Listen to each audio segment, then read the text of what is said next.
Episode 3 की starting में हमें बाइंग को दिखाया जाता है जो कि अपने रूम में बैठी होती है। यू सुमो को लेकर उसके रूम में एंटर कर जाती है। सुमो को देखकर बाइयन कहती है कि तुम्हें पता नहीं है कि आउटसाइडर मेन हॉल में अलाउ नहीं है, तो तुम इसे लेकर यहाँ पर कैसे आ सकती हो। लेकिन यू कहती है कि मुझे क्राउन प्रिंसेस ने इस तरह से इंस्ट्रक्ट करा था कि जो भी उनके म्यूजिकल गैजेट को ठीक करेगा उसे मेन हॉल में एंट्री दे दी जाएगी। अब वो बाइंग को ऑफर करती है कि आपके लिए मिरर टावर मून सॉन्ग बजाएगा, लेकिन बाइंग उसे रिफ्यूज़ कर देती है। यू कहती है कोई और सॉन्ग आप सुनना चाहती है तो वो बजा सकता है, लेकिन बाइंग रिफ्यूज़ करते हुए कहती है कि तुम लोग यहाँ से चले जाओ। उनके जाने के बाद बाइंग मन ही मन कहती है कि अपनी मदर से बात करती है कि मुझे पता नहीं था कि मैं इतने टाइम के बाद मिरर टावर मून दोबारा सुन पाऊँगी।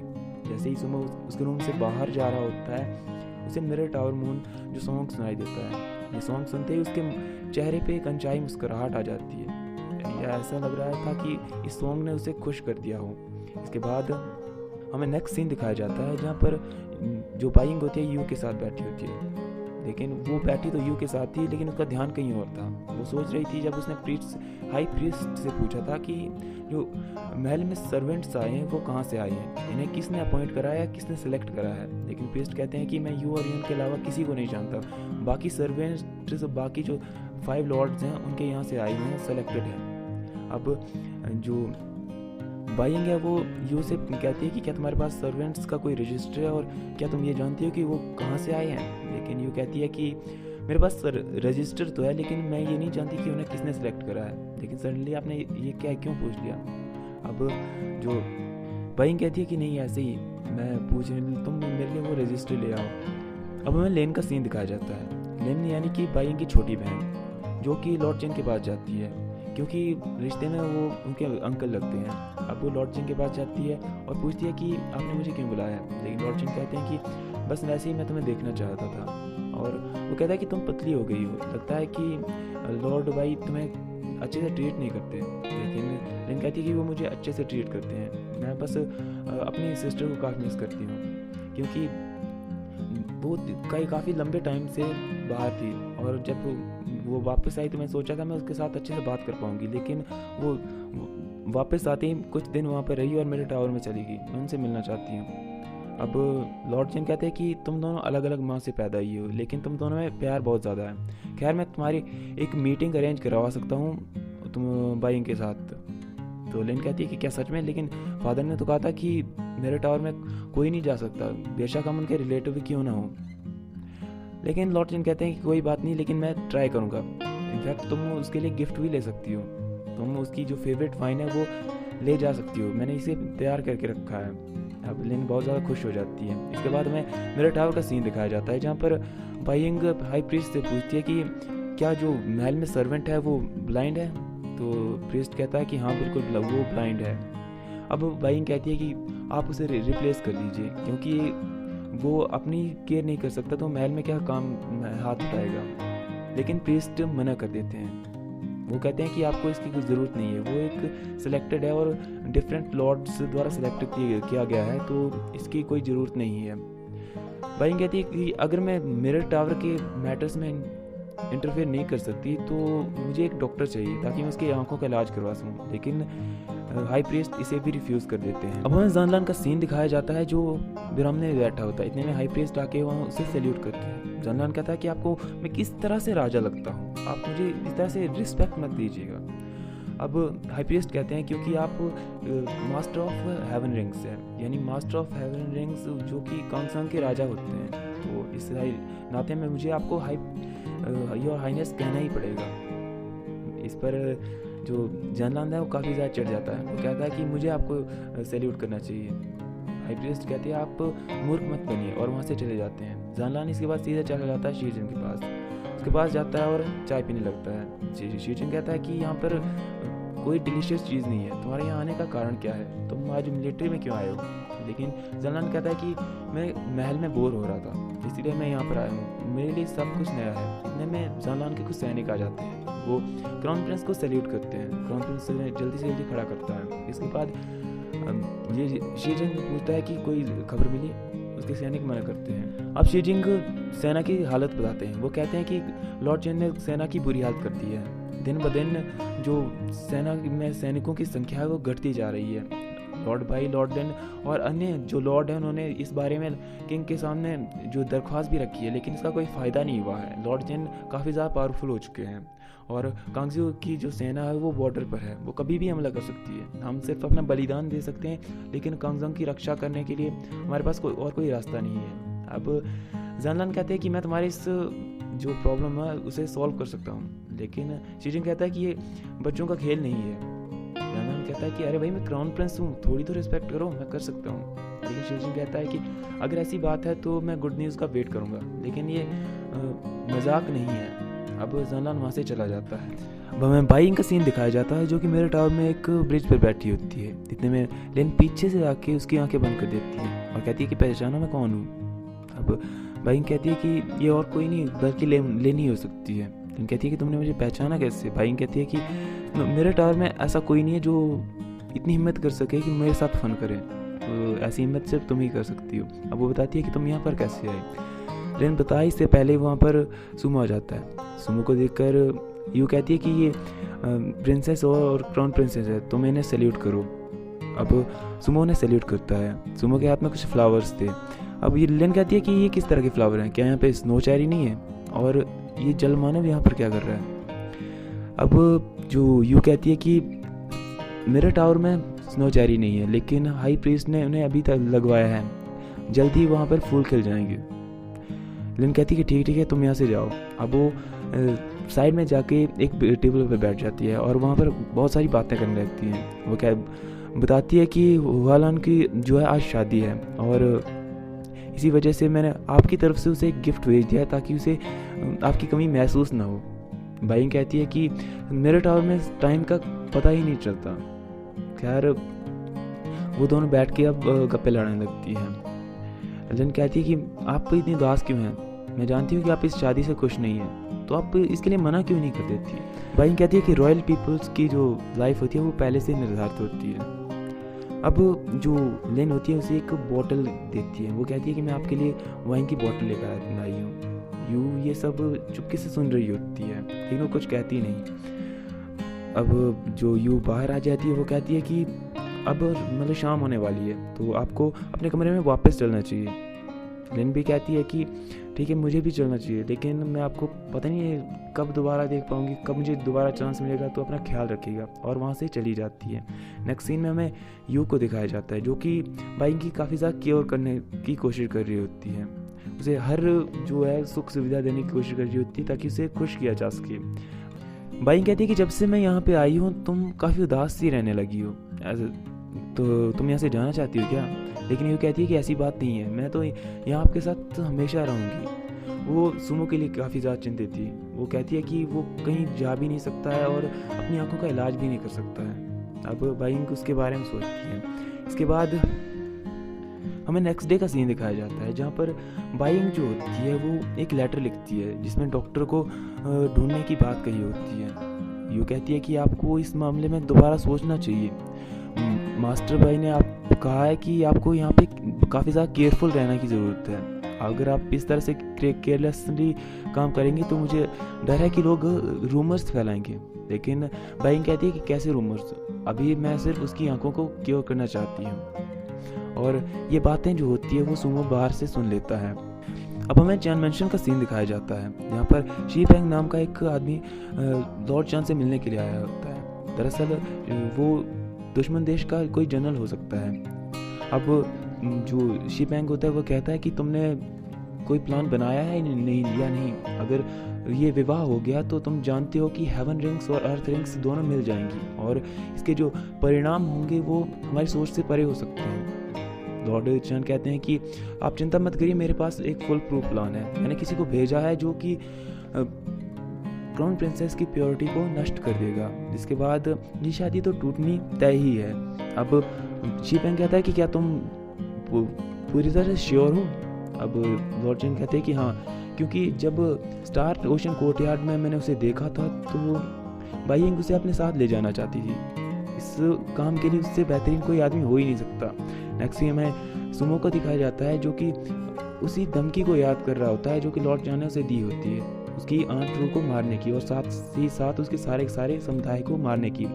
वो डिसाइड करता है कि वो किसी भी हालत में जो है अपना टास्क कंप्लीट करेगा। अब हमें नेक्स्ट डे का सीन दिखाया जाता है जहाँ पर यू सुमो को उसकी दवाएं देती है। सुमो मन ही मन कहता है कि क्या वो सच में मेरी आँखें ठीक करना चाहती है।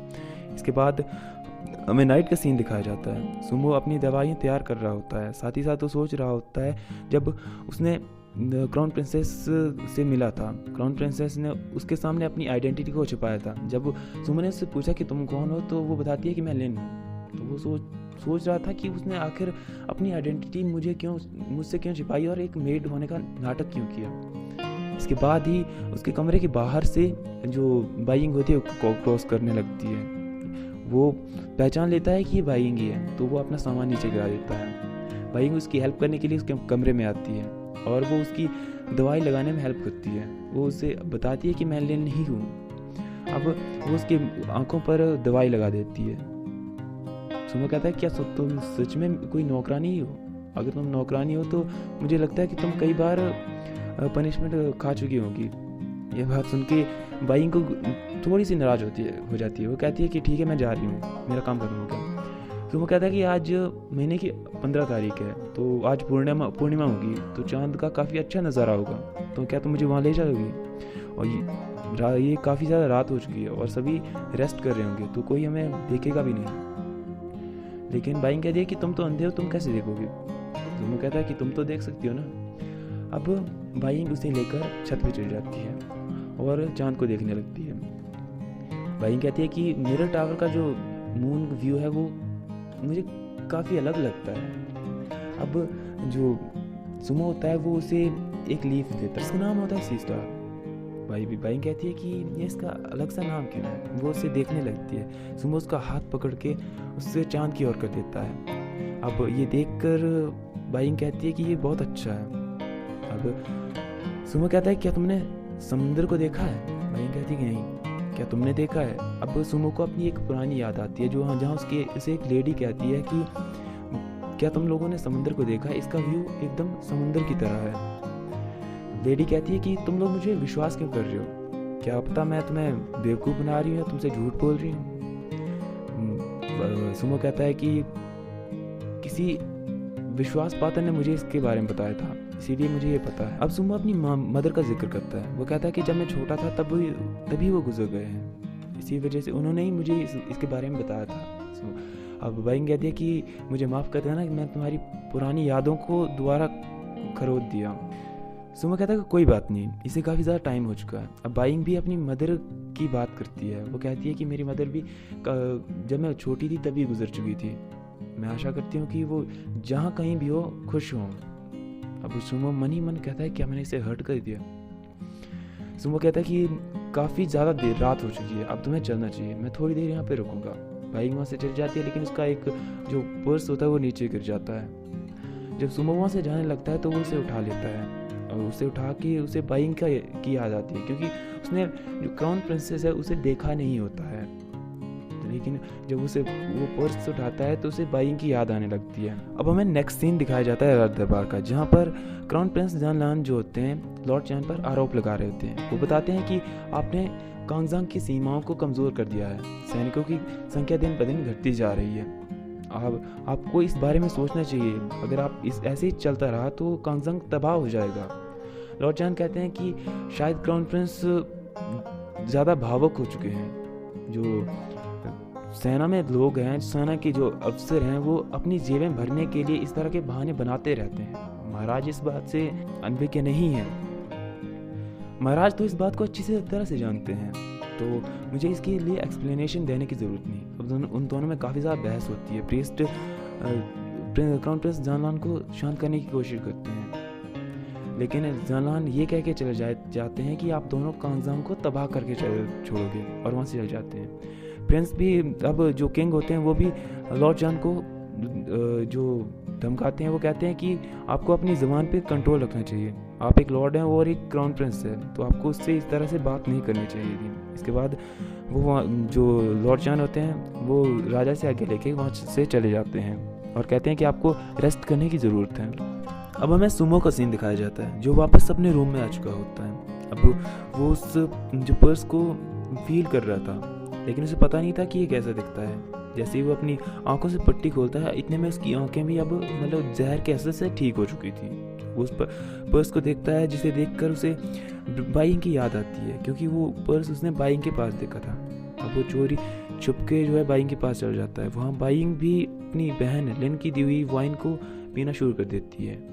वो काफ़ी ज़्यादा पी लेती है, जिसके कारण ड्रंक हो जाती है। जैसे ही सुमो वहाँ पर पहुँचता है, वो काफ़ी ड्रंक हो चुकी थी, उसे कोई होश नहीं था।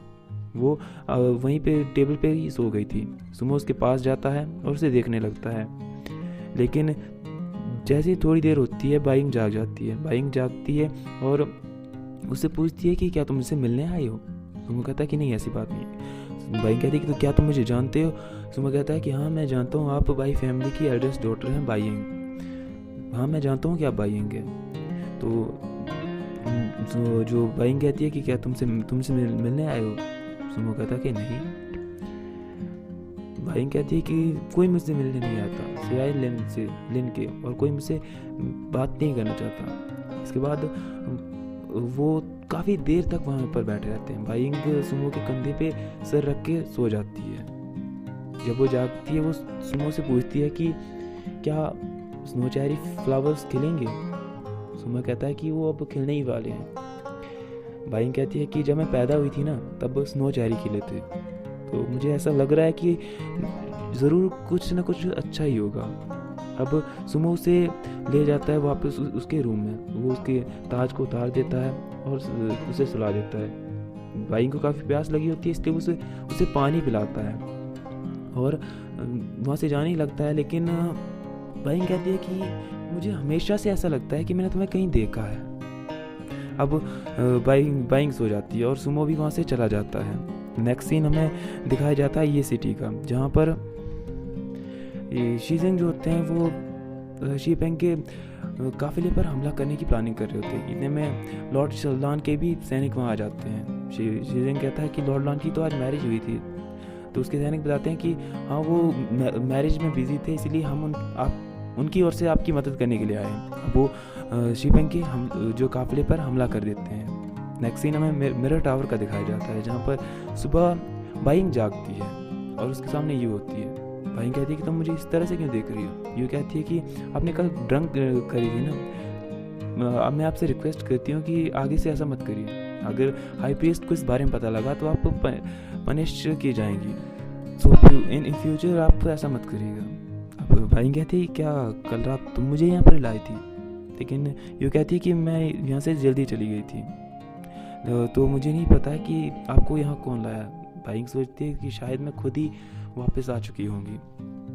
इसके बाद हमें शीजेंग का सीन दिखाया जाता है, जो कि महाराज से मिलने के लिए उनके रूम में एंटर करना चाहता था, लेकिन सैनिक अंदर जाने नहीं देते।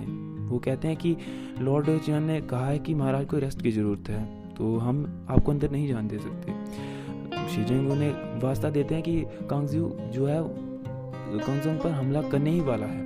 अगर उन्होंने हमला कर दिया तो क्या तुम लोग इसकी रिस्पॉन्सिबिलिटी देते हो?